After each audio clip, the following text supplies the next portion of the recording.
Welcome back to Anxiety Chats. Today we have another anonymous anxiety story. We will be talking about anxiety and self care and this person's positive anxiety story. As always, if you would like to be involved with us at Anxiety Chats, you can send your anonymous story through the link in our description. Or you can come on the podcast to chat with us in person. Go to the description of wherever you are listening to this podcast. So, welcome back to Anxiety Chats. Today's story, we will be looking at this person's actually a really nice, positive anxiety story. They kind of take us through things that they've gone through with their anxiety, and at the end, tell a really nice story about where they are now with their anxiety. So, let's get into reading this story. I like to look at my anxiety as a glass of water. The more anxious I feel, the more water gets into the glass. If the glass overflows, I get a panic attack. On the other hand, if I practice more self care, pull the plug every once in a while, and take deep breaths, the glass can get more empty. If I look back on my life 2-3 years ago, my glass got overflowed almost daily, and I struggled to do even the simplest everyday things such as driving, leaving the house, or even brushing my teeth felt like the biggest challenge to overcome. A few weeks ago, I felt like it was going downhill again. I didn't get out much, I didn't shower too often, and I would only eat food that required as little preparation as possible. I was so sure that I had to feel like this for a long time again. If not for good, I couldn't see a way out of it. Just this weekend, I was in a summer house with my boyfriend and some friends. The plan was to stay for one night, but we spontaneously decided to stay one more. If you had asked me 3 weeks ago, I would have never thought I could do that. But I worked on not letting my anxious thoughts overshadow the fun I had with our friends. I took some time off during the day to be alone and get a lot of rest so I could enjoy the evening better. And believe it or not, it all went just fine. To some, one extra night might not seem like a big deal, but for me, this is a huge win and accomplishment. I think the point of all this is that after spending the past 10 years getting to know my anxiety, I've come to learn that my glass will never be completely empty. I don't think I will ever get fully rid of my anxiety, but I do know that I've come such a long way, and by learning to work with my anxiety rather than against it, my glass won't overflow as much as it did those 2 or 3 years ago. It might do it every now and then, but it no longer means that I can't get back on track again. It will get better. What a nice story. Such a lovely story. Yeah, I like it. Such a positive outlook also on anxiety. I love that she has come to terms with that. And I totally felt that because just reading it right now, it's true. I think I was at one point struggling with the idea that, am I always gonna be this anxious, or am I always gonna experience this like panic attack moments where I Mhm. see no silver lining, or I don't see an answer to something, or in my head, everything just crumbles to pieces, and there's no way Mhm. out. And then I realized, like you really have to make anxiety your best friend, which is something cool that my Mm. therapist taught me not too long ago. It's to write letters to my anxiety. And it was so Mhm. cool actually to do that, because you talk to it as if it was your friend, and you acknowledge that it's always going to be your companion. It's always going to be Mhm. with you going places. I think it's so cool that this person put it that way. 100%. I did kind of a similar thing with my therapist, but instead of it being like anxiety being the best friend, it was like my inner child, and it was like me when I was little. Mm. And so every time, I would start to feel anxious, I'd say, okay, I hear you. I understand that you're feeling anxious, and thank you for trying to protect me. But right now, I don't need protected. And, talking to it rather than being like, because I think a lot of people say, and you see it all the time on Instagram and stuff, like tell anxiety to fuck off. But actually, that Right. is a part of you. It's a part of your system. It's a part of how it's working at that moment. And I think anxiety obviously is really horrific. And so, of course, you want it to go away, but sometimes bringing it closer can help. Oh yeah, for sure. For sure. I felt that the same way. Honestly, the harder I fought it, the harder it got to like deal with it.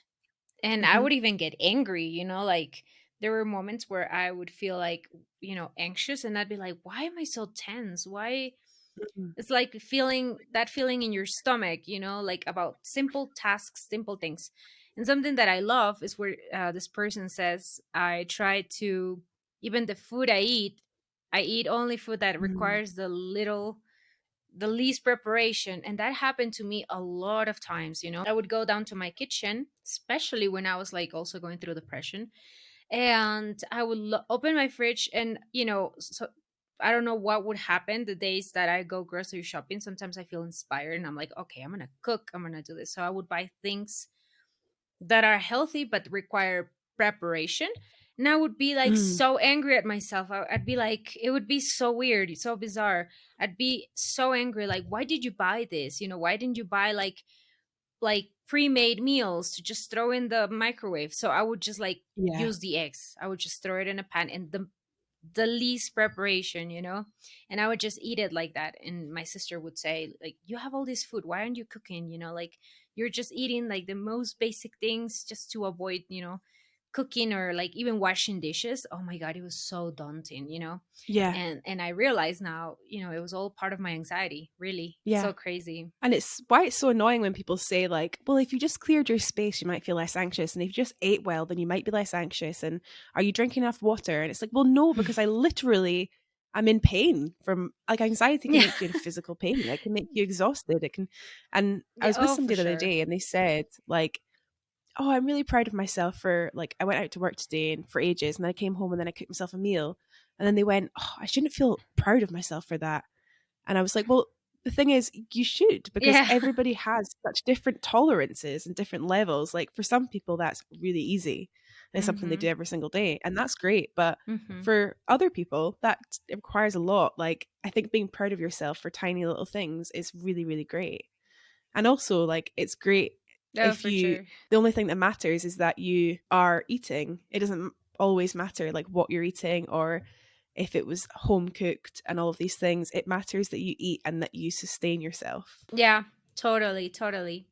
I think that at times I wasn't exactly in a position where I could spend a lot of money, but when I Mm. was hungry and I didn't feel like doing anything, I would just order food, like I would just go on the Hmm. app like and just order whatever was easy, whatever it costed. Hmm. That's another really good point, actually, of, like, when you have, like, an invisible illness, whether it's mental health or any other disability in general, it costs more, I think, than the average person, because things like, Deliveroo or, like, bills for, like, private healthcare and losing things, we're more likely to lose things and have to replace them. We're more likely to break things and have to replace them. Like, I know this sounds ridiculous if you're somebody that doesn't, hasn't gone through, like, severe ends of mental health or, like, disability in general. But, Yeah. like, it does not matter what it costs. Like, in that moment, you just are like, I'm hungry, I need to eat. You'll order something, it costs much more than you would have liked to spend. And then by the end of the month, you're really skint and you're in trouble. These are real issues that Yeah. happen. Yeah. Yeah, yeah. I think I once had a friend who told me, like, who observed how I lived my life. And like you said, even losing things is a common thing. Like, I would always be like, where are my keys? Where are my glasses? Like, oh, I forgot this. I would be so forgetful, because I was so into my Hmm. own brain and my own anxiety and like the Yeah. fears that I had about everything. Then when it came to like actual things that I had to take care of or like be aware of, I'd be like a mess. And a friend told me, "You're a mess. You really are." And not that she said it in a bad way. It's just that she was frustrated. And then Yeah. I remember her telling me, "If you organize yourself, if you just do it," and I'm like, "I trust me. I tried. I tried to get organized. I Yes. try to have to do lists. But sometimes having anxiety or even being depressed really messes with Hmm. everything, your habits. And yeah, Yes. you tend to spend more sometimes just to get things out of the way or to get it out of my brain or not avoiding to even deal with it. I'd rather pay. And yeah, I'm not in the position to be paying like for things that are unnecessary, but just because I cannot see a way out, I'd rather just buy the food, Yeah. buy this or do that. So um I can totally see what this person is saying. Totally. And I also loved the way they used the analogy of, like, the overflowing glass, because it reminds me of, Mm. I don't know if you've heard of, like, people using the analogy spoons when they're talking about energy levels, and usually it's talked about in like the chronic illness community of people that have chronic pain or chronic Mm. fatigue or other like invisible illnesses. They talk about how every day you have a certain amount of spoons that you can use, and depending on different activities Mm. they can either take away spoons or add spoons. And if you do something like shower, that might take a spoon for you. If you do something like cook, that might take 5 spoons for you. And it's all about knowing what you as a person need, how many spoons you need, how many spoons you require for each day. And I really like the analogy. It's like Oh. if you, whether you want to use like a glass of water or spoons, like imagining that in your head and then knowing, you know, I don't know. I just really like the analogy. It's also nice to know you can do things to like build your spoons back up by practicing self care or talking to people or going to therapy.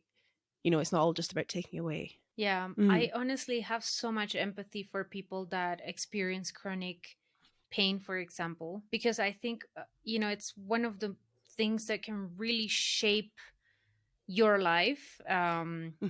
I when I was younger, I experienced like cystic acne, like really bad cystic acne, and the treatment that I had to go through was like to apply creams that would like literally peel your skin and like Oh. just like it was very strong. And I Mm. remember applying the cream like on my, because at one point I don't know why I just had like every single part of my face covered in cystic acne. It was like a whole disorder, like hormonal disorder or something. And the treatment was so painful. Like I sometimes would go in the bathroom and like just be angry, because I'd be like, I have to do this treatment. I cannot stop. So I would like wash my face and do all that Mm. step, all those steps. And when it came to applying the most important creams, I would like have to do it with either my fingers or a Q-tip. And it was so painful, like just applying it and waiting a few seconds, like you could feel it going through, your skin. And I Oh remember at God. points I would be like screaming, and my sister was like, you need to calm down. You're like, you need, but, and I'm like, you don't get it. It's constant pain. So I sometimes think of people that live with constant pain, like whether Mm. it's due to an injury or like when they're going through like chemo, for example, or things like that. It's like I have so much empathy for that. And same with Hmm. chronic fatigue, because of my hormonal imbalance, because it seems like my body decided to work against me from day one. Sometimes I Oh. experience fatigue. I don't know if I told you. I think you told me too, right, that you were experiencing fatigue. Yeah. um and when you experience fatigue, it's like nothing can pick you up, not even a freaking can of No. Red Bull, nothing. No. So it's horrible. I know. And I think I've said before on this podcast, maybe we've talked about it, that I kind of feel like a Yeah. lot of these things are extremely similar. Like whether I think the symptoms are different, Yeah. maybe, and the way they present are different, but anxiety, depression, like fatigue, all of these things, I think are different ways of our body expressing something. And our bodies are Mm-hmm. so Yeah. intelligent and wise. It's almost like them sending signals like, hey, I don't Mm-hmm. think you're safe here, or like, hey, I think this is like something's not right. And it's really important we listen to it, but also sometimes our bodies can take it too far, which is the annoying thing about anxiety. Like you'll be in the supermarket totally fine, you've rested, you've eaten, everything's fine, and then suddenly you'll get hit with a rush of adrenaline and feel like there's a tiger in Yeah. the shop. You're like, there's no need for this Yeah. right now. Yeah. Oh, I felt those. And it'll happen like at times where you don't even have anything to do. I felt those rushes, for example, No. at night sometimes, like at 2 a.m. And I'm like, why do I feel like I want to go run a marathon? But then the next Yeah. day, I really don't feel like doing anything. And it's just like I'm Yeah. so exhausted. And I feel bad because Hmm. sometimes, I want to do a lot of things. I see people going and just engaging in a lot of outdoor activities or just things for themselves, go to the gym, Hmm. go do that. And I'm like so drained. So like my Yeah. like the analogy, my glass is like completely full. I don't want to do anything. And I'm like, why do I feel like that? My body is just so exhausted and I slept. So it gets very frustrating. It's also like a really great analogy, that water cup analogy, for explaining why people with anxiety can be really short fused and can snap at people. Because if you think of a glass of water being completely filled to the brim, so you can't even pick it up, and you add a Mm-hmm. drop of water in there, it's gonna like Yeah. overflow. And so if you say the wrong Mm-hmm. thing, then somebody will snap. Oh, for sure. For sure. I think I've made that mistake many times, but then you can't control it sometimes. It's like this anger, that you're just, or I don't even know what it is really. It's like Mm, someone testing your limits, It's like it's not even yeah. someone, it's just you, you're just Hmm. full of emotions, full of whatever thoughts, and something will happen and yeah, you snap. And then you go like, why did I say that? Or I didn't mean to make it sound like that. Or you feel bad Yeah, about making people feel bad, So it's of like, it's course. horrible. Because I also think people with anxiety are, like, generally speaking, more sensitive, and so therefore if they hurt somebody, they will really feel it and feel really like so much guilt and like feel so bad. Hmm. Oh yeah, for sure. It's like walking on eggshells, like they say. It's you Hmm. have to go day by day and see where your anxiety will take you, and just yeah, For really sure. just learn to live with it, accept it, like this person says, learn that Yeah. not every day is going to be perfect. Yeah, some days you wake up, some days I wake up and I feel awesome, I feel like, all right, I'm going to tackle this, I'm going to do that. But then some other days I wake up and I feel like shit, and I'm like, oh, well, there you go. It's this type of day. Okay. Hmm. And I take it easy, I've learned to do the bare minimum, just things that will get me through the day, So that's the way I think every person that has anxiety has learned to cope with that, even if you don't write it down, Yeah. even if you don't tell anybody, it's in you. You know how you work, like Mm. every day. Okay, these days, like you learn to recognize your days, kind of like colors in a rainbow, which is so funny, Hmm. but it is what it is. Totally. Yeah. This person like totally like said that really well, of how they, dealt with their anxiety in that moment. Like it's Mm-hmm. almost like, from what I got from what they were saying, was they were used to reacting in like really anxious ways. So if somebody said, "Should we stay another night?" they were so used to acting like, "No, of course we can, because that's not in the plan." That's what they were going to react like. Mm-hmm. But they handled it in the most incredible way by saying, "Okay, I'm going to think about that. I'm going to go away and think and take some time to myself, and then come back and Mm-hmm. say yes. Why not?" How amazing Yeah. is that? I bet that's taken. I know this person said it's taken them 10 years to get to this point, and not one single minute of those 10 years Wow. was wasted. If this person's listening, like, it feels like such a long slog sometimes, and sometimes it's like, I'm not better yet. Why Yeah, am I not better? But I think it's not about getting better. for Like, sure. it's not about getting to this end where you're going to be perfect. You're never going to feel anxious. You're going to just always be fine. It's going to be like what this person said Mm-hmm. of, you know, I'm practicing going away, and I'm practicing trying to stay calm. And that's just amazing. I love how you put that, because it really, it takes a lot of work, it takes time, and even if you spend 10 years, tomorrow, I mean, everything might come down again, and you still have to Mhm. work on it, and then just like be patient with yourself. But it's cool also that at the same time, friends and families of people that experience and have anxiety, sometimes chronic anxiety, um Mm. I'm realizing that a lot of people are starting to be more conscious about it. And like, I don't know, I'm just noticing a lot of educational content, and because Yeah. that's cool. Like, how cool is that? Is it that, I learned recently, my boyfriend taught me this, I was the type of person that if somebody were to ask me, hey, let's do something, let's do whatever it would be, I would immediately react to it, like, no, I can't, Mm. or no, I feel this way, or but then he told me, it's okay. You can ask, can I think about it? And you can Yes. think about it. You have time to think about it, And I'm like, why didn't I think of that? Yeah. And Yeah. now I've learned, if somebody proposes something to do something or whatever, I say, can I think about it first? And I decide to Yeah. take that moment to actually think about it. And it takes the pressure off. It's like just a Yeah. simple question can be like so good on my body. Like, yeah, no pressure, and my boyfriend learned that, my family learned that, like, yeah, take your time and then get back to Mhm. us, and it's so cool because it's okay, there's no pressure.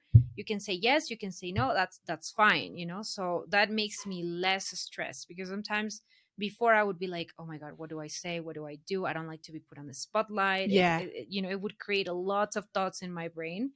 It would go like this, Mhm. like you're watching like what do you call, like one of those clips that are go like really fast, and then I'd be sweating Yes. and like so anxious, and I'm like, oh my god, slow down. 100%. And So yeah. my friend, I had this same conversation with my friend, and saying like, she was like, you can like say, you can also say yes and then change your mind. Like, for most things, obviously there's some things Yeah. that when you say yes, it's important that you stick to it. But like for social events or, whatever it might be, it's okay to say yes and then on the day your anxiety is too bad and so you say no. Like, but I think it's important, like, practicing saying yes, because it can be quite easy to get into a Hmm. hole of saying no to everything because you're scared. And Hmm. it's okay to be scared. It's okay to, for whatever it is you're worried about, it's okay to feel that way. But practicing saying yes, even if you don't end up turning up, I think is a really good practice to get into. Hmm. Like saying, yes, I'm going to do that, on the day you can Yeah, decide not to. But exactly. It kind of takes you out of your comfort zone a lot of times, but it is good practice, mhm, and sometimes you don't even know, but you might actually have fun, or you might actually enjoy your decision, or even if you go, it's okay if in the middle you feel like, oh no, this is not for me. Can I retrieve, can I just take yes. off, and it's fine too, it's but it just takes a lot of help also from your friends and family, and it's so good that this is Mhm, why I think that also, if you have someone that has something, whatever it is, even if it's not mental health related, like any other type of mhm, illness, it's okay. I think it's so important to like educate yourself and like try to yes. help them your best, because it's amazing when you have no issues and you're right. I have friends that have really no conditions, nothing, everything's fine, and you can see them thrive. You can see and you really admire how they really live their lives, but Mm, and it can, from that perspective, it can be hard to understand people, but it's so cool when they mhm. actually educate themselves and see, okay, okay, I know, Yeah. I don't know, but I'll do my best to understand you. So that's cool. For sure. They're the really cool ones. Like, I'm the same. I've got some Yeah. friends that don't, that don't really might not understand anxiety because they've never experienced like a panic attack or agoraphobia or anything like that, but they respect that's how I feel and Yeah. they accept it. And that's all you can really ask from people, is that they accept what you're saying. They don't Yeah. need to necessarily understand. I think we have more and more Yeah. people like that, because I was talking about this with my mom not too long ago, and she was telling me, in my days, people will laugh at you, or like it would be frowned upon, like, oh, you have a mental illness, you have this, or like you need to take a moment, like that would be mocked, Oh yeah. but now it's so amazing. She was amazed because she was like, kids nowadays, young people, they react different to it. In fact, they are not even afraid to say they're going to therapy, so that's amazing, Yeah. so I think It's in really the future cool. it's gonna be even better, I think. Yeah. I always feel that way. Like, if I tell a young person, like I have a neighbor who's 16 and I have a cousin who's 18, and if I ever talk to them about my anxiety, or like I was telling my neighbor for the first time, like, I've got something called agoraphobia, they're just like, okay, cool. And if I tell like somebody that's Yeah. in their 40s, 50s, 60s, they'll be like, what? No, that's not real. And it's so cool, Yeah. like seeing young people just like, they completely accept anything. They're like, all right, okay, cool. That's Yeah. I believe you. It's amazing. yeah, why doubt you? Why, it's amazing. Yeah. And not to go way, out of topic on this, but it's the same thing when you talk to them about like sexual orientations or stuff like that, like you Hmm. talk to them, because I think the best policy is just to be honest with them. And I will ask sometimes my students, because most of them are teenagers, and like the books themselves have like a lot of controversial topics, so we discuss them. Yeah. And they're just like, yeah, it's fine as long as you love each other, like, or what, how do you see this? And it's, oh, I don't care, like, or the famous thing about the Buzz Lightyear dilemma, I think, or the movie, remember, it came out not too long Oh, ago. yeah. It was like a couple that was like, everybody was freaking out, but then they posted videos of like children or teenagers talking about it, and they were like, yeah, I'm fine. What do you mean, like, is there a problem with the scene, but the ones Yeah. that were freaking out, it was the older people, the older generation. So I was like, it's too funny. Totally. And I feel It's like so it's the funny. same And thing for mental also, health. yeah, and also like I think it's, you say like completely off topic, but it's probably not. Like LGBT issues are totally tied into Yeah. mental health, aren't they? Like Oh yeah. Oh, I for know sure. a lot of people have experienced mental health issues because of people's reactions to them coming out or not wanting to come out because they're too scared. And it's like I find it difficult, and I know this podcast might not be the platform to talk about this, or maybe it Yeah. is, of like, how much these things are tied to anxiety and mental health, and how it's really important that we include everybody in this community in anxiety chats. Like everybody is included in this community, whatever, sexual orientation, race, gender you are. If you experience anxiety, we want to listen and we want to help you. We're not excluding anybody here, hopefully. I agree. I totally agree. Because, if there's a community that I think has to put everything inside and kind of be careful about what you put out there in the world, Hmm. is the LGBTQ community. It's like you are someone in your heart, but you're afraid to show it to the world. Imagine what that does to your mind. And yes, I Hmm. have friends that are transgender. I have a friend that's homosexual, and oh my god, you hear them talk about their struggles, and everything is related to anxiety, everything's related to depression, everything's mental, because Yeah. you are denied rights, you are told that you're not right, like, imagine what that does to Hmm. your brain, to your heart. It definitely is connected. I think I agree For with what sure. you And say. even like in Scotland, we've got, you know, a supposedly really good education system and a supposedly really good, stance on like everything, like gay marriage and everything is legal here. But like seeing something Hmm. happen in another country can still make somebody here feel excluded because it reminds them that they're not Hmm. seen with love and respect everywhere on this planet, which they should be, And I'm Yeah. bisexual, like I think I've said it before in this podcast. And like I've not Mm. in any way gone through like anything similar to so many people in the LGBT community.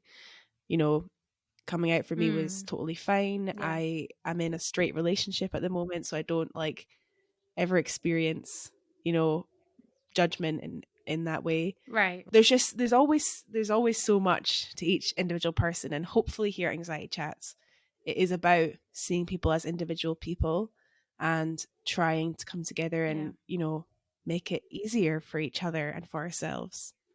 That's all that matters, I Yeah. think. I think that's a perfect way to end this podcast. Really, Yeah. you said it all. I love that. Yeah, hopefully it wasn't too Hmm. cheesy. Not at all. I think it was perfect because you really said it all. And I love, the way you are experiencing these things, but it also makes you empathetic to think like, but it might not be the case for other people. And everybody has their own experiences. Everybody may feel included in certain areas, but yeah, seeing something across the world happening, it might make you feel, yeah, oh my God, I am a target in some way. So it's really cool how you put it.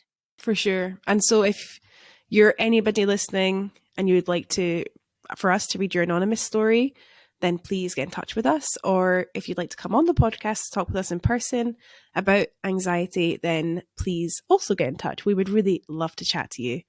Thank you so much for listening to this episode, and we will be here with a new one very soon. Bye. Bye-bye.